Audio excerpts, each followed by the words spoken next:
Hallelujah, praise the lord. प्रभु यीशु मसीह में मेरे सब बहन भाइयों को जय मसीह की। आप सबका स्वागत है जीवित परमेश्वर की जीवित हजूरी में। आज हम परमेश्वर के पवित्र वचन को मेरी भविष्यवाणियों की पुस्तक में से पढ़ेंगे। ये वचन परमेश्वर के दास प्रेरित अंको यूसुफ नरूला जी के द्वारा लिखे गए हैं और हमारा ये विश्वास है कि इन पवित्र वचनों को सुनना आपके जीवन को सेम नहीं रहने देगा।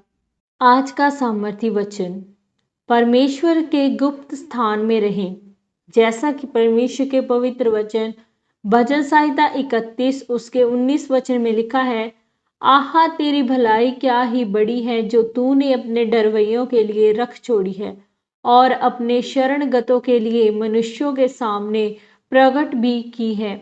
मेरे प्रियो, एक व्यक्ति कभी भी 5 जीवित चर्च के साथ नहीं जुड़ सकता, क्योंकि परमेश्वर ने जो आपको दर्शन दिया है उस दर्शन के हिसाब से ही आपको चलना है। जब आप आत्मिक व्यभिचार में होते हैं तब भी आप बरकत नहीं पाते, और जब आप शारीरिक व्यभिचार में होते हैं तो भी आप बरकत नहीं पाते। हर एक व्यक्ति का दुश्मन होता है, चाहे कोई व्यक्ति अमीर हो या गरीब हो।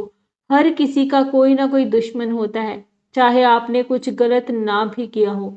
मेरे प्रियो, जो लोग सेवा करते हैं वह बीमा पाए हुए विश्वासी हैं। जैसे कि अगर आपकी गाड़ी का बीमा नहीं हुआ तो भी आपकी गाड़ी चलती है, लेकिन एक दिन जब गाड़ी थोड़ी टूटती है या कुछ नुकसान हो जाता है तब आपको अपने पैसों से उसे ठीक करवानी पड़ती है।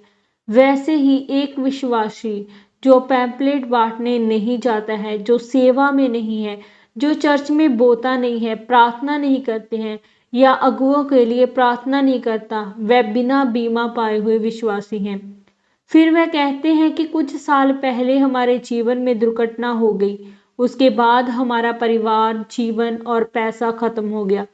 लेकिन जो विश्वासी सही मायने में सेवा में होते हैं, परमेश्वर उनका बीमा करके रखता है। चाहे शैतान जितना मर्जी अटैक कर ले, अगर आप एक बीमा पाए हुए व्यक्ति हैं तो सब कुछ वापस आ जाएगा। जब आप एक ही चर्च के अगुवे के साथ जुड़े हैं, उनकी बात को सुनते हैं और उनके दर्शन को अपना दर्शन समझते हैं और सेवा में हैं, तो आप जल्दी छुटकारे को पाते हैं।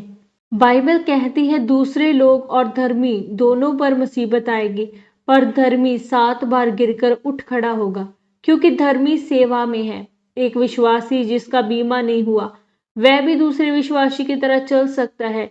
हो सकता है कि वह 10 साल चले अगर कोई दुर्घटना ना हो तो, लेकिन एक दिन विश्वासी या पास्टर के जीवन में मुसीबत आती है और वह उनके जीवन को बदल कर रख देती है। तब आप फिर देखते हैं कि पास्टर और विश्वासी उठ खड़े होते हैं और दृढ़ हो जाते हैं। इसीलिए परमेश्वर ने कहा, तू उन्हें दर्शन के गुप्त स्थान में मनुष्यों की बुरी गोष्ठी से गुप्त रखेगा। यहाँ परमेश्वर किस गुप्त स्थान की बात कर रहा है? कि जो परम प्रधान के छाए हुए स्थान में बैठा रहेगा। बैठे रहने का मतलब है यशब, यानी बैठा रहे, अपनी कुर्सी को पकड़े रहे, चाहे वह विश्वासी की, पास्टर की, वॉलंटियर की कुर्सी क्यों ना हो। और वह एक गुप्त स्थान में है, क्योंकि आप वहां नहीं हैं जहां आप दिख रहे हैं, आप परमेश्वर के गुप्त स्थान में हैं।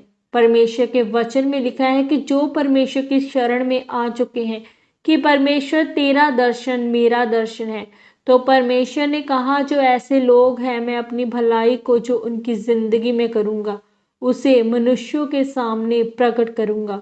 आमीन। प्रार्थना। सर्वशक्तिमान परमेश्वर, इस वचन के लिए मैं आपका धन्यवाद करती हूँ और प्रार्थना करती हूँ परमेश्वर आप मुझे अनुग्रह दें कि मैं पाप से दूर रहूं और आपकी सेवा में लगी रहूं, ताकि मैं छुटकारे को पा सकूं।